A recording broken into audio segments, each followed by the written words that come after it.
Hi friends, welcome back. It's Bethany. Get ready for a darling snow globe card. So this is a brand new collection by Simon Hurley and Spellbinders. They did send this over for me to create with. They also sent over this beautiful embossing folder and I am inspired.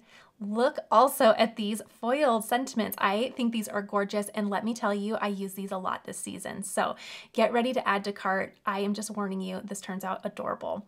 I'm actually gonna have fun with some Distress Oxide, and I have a little A2 size panel in 80-pound cardstock here, and I'm just simply going to blend this beautiful salvage patina right onto my card base. Now I do have a separate set of blender brushes for my Distress Oxides. I don't use the same ones that I use my traditional ink pads, so just note that.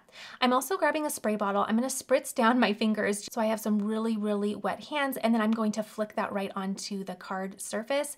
Then using a paper towel, I'll just kind of wipe that down, and then when I pull that off, it reveals a really fun little technique there. Isn't that really neat? It kind of resists the ink and pulls it on up. So now I have a little bit more mixed media that I want to add here, and I'm going to have fun just kind of layering an additional texture onto my little card panel. I wet this down a little bit, and I'm just going to flick on some additional snow.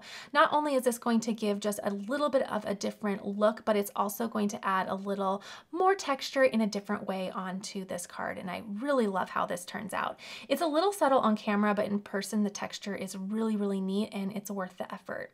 All right, I'm going to clean up my space. It gets a little messy, but now I have all of my little cuts already cut out. I use Concord and 9th colored cardstock because it's just amazing. And I also used their really pretty glittery white cardstock as well. Everything I use will be linked down below, but I added that to the top of the tree so it looked like it was a little snowy tree, and I thought the glistening snow was super pretty.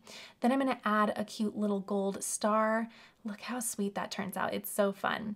Okay, so I need to add the little buttons to my little snowman here, and they're so teeny tiny. So I'm grabbing some Post-it tape to place on the back side of my little die cut, and then I will also add a little liquid glue within the openings, and this is going to help me just place those tiny little pieces down really successfully because I don't really have anything that I'm putting them on, so I needed something behind there.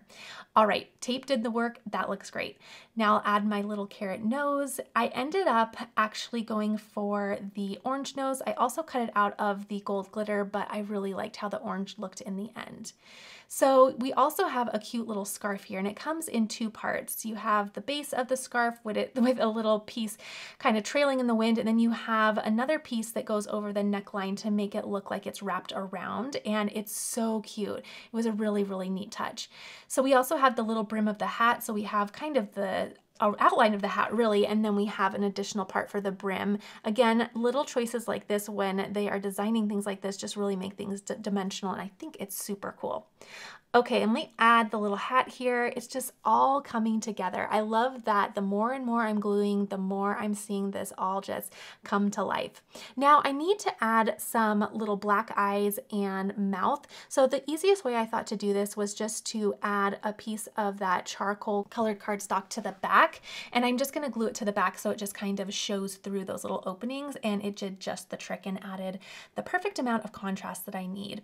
I also have these cute little stick arms. I cut these out of more of a craft cardstock. I thought that would look really nice, and it did not disappoint. Super cute. Those are tiny, so grab your tweezers to help you place those down.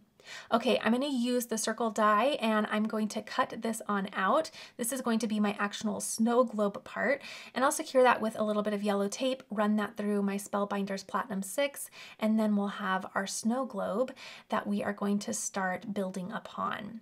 The next thing that I need to do is do the little snowy hill. So I'm going to add this little hill die to my cardstock, and then I will also run that through my Platinum 6. Then once that is run through, I will take my circle die, I'll place that right over, and then it will trim that out so that it is taking on the exact shape of my globe once I end up putting it right onto the little distressed oxide part of my globe that you see right there on the left. So there is my little hill. Isn't that cute? I thought that was really fun. I like how that turned out, and it's super easy to do. I think it's a really fun element, and I think that's just super fun. All right, now I'll just place that right onto the backdrop of my globe.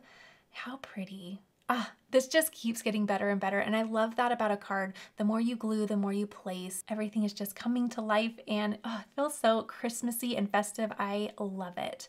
All right, I'm gonna layer my snowman right over the tree there. I think that looks great.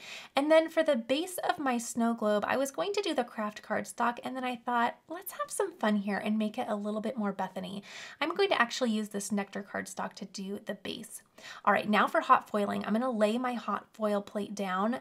One thing I am obsessed with is the fact that all of these are together. So you're going to do one hot foil and then you're gonna have a variety of little sentiments. I'm also going to place my favorite foiling cardstock right on top of that. Then I'll add my little shim layers here, get my little sandwich all ready to go, and then I'll press my little timer button so that it starts my little countdown there. All right, once that is all ready to go, I'm going to remove it from the base. I do have a whole video on the glimmer machine, so check that out if you want me to go a little slower. And then I'm going to run this very slowly through my Spellbinders Platinum 6, and slowly because I want to give each of the little areas a chance to press into the cardstock and transfer that foil. Then I'll peel that off, and oh my goodness. Gorgeous, right? And look at the font. The font just gets me. I love it so much. Now you have one die to cut all of this out. I mean, it just makes it so easy. You could just foil this at the beginning of the Christmas season. You'd have all of your sentiments for your cards already ready to go. And they're so pretty. They're so cute. It's just an absolute perfect addition to your card.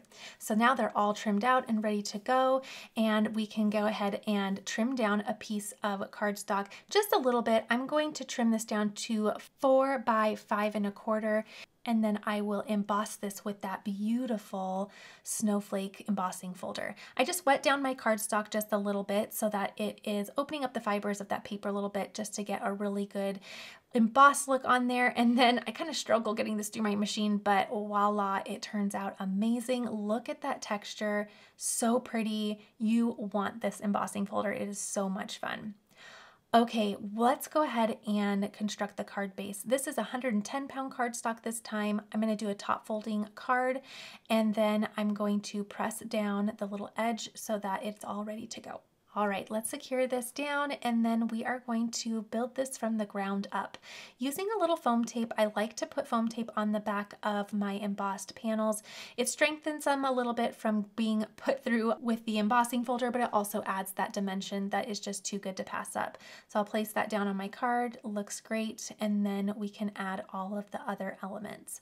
So the first thing that I need to do is I need to attach the little base to the glass part of the globe, and how I'm going to do that is just with some tape. And I know it's silly, but it's just the most efficient way I think to do it. Super easy, and no one's going to see it in the end. So there it is. Voila, we're ready to place this on our card.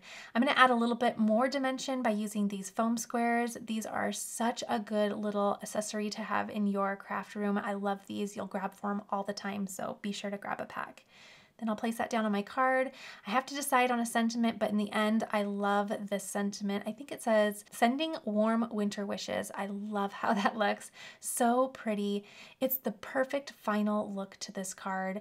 That beautiful gold is just buttery beautiful, and I love how that turned out. All right, everyone, I hope this was a fun video for you to watch. Please be sure to give this a thumbs up if you did enjoy watching. I appreciate you each and every time you watch and comment on my videos, and I will see you all in the next video.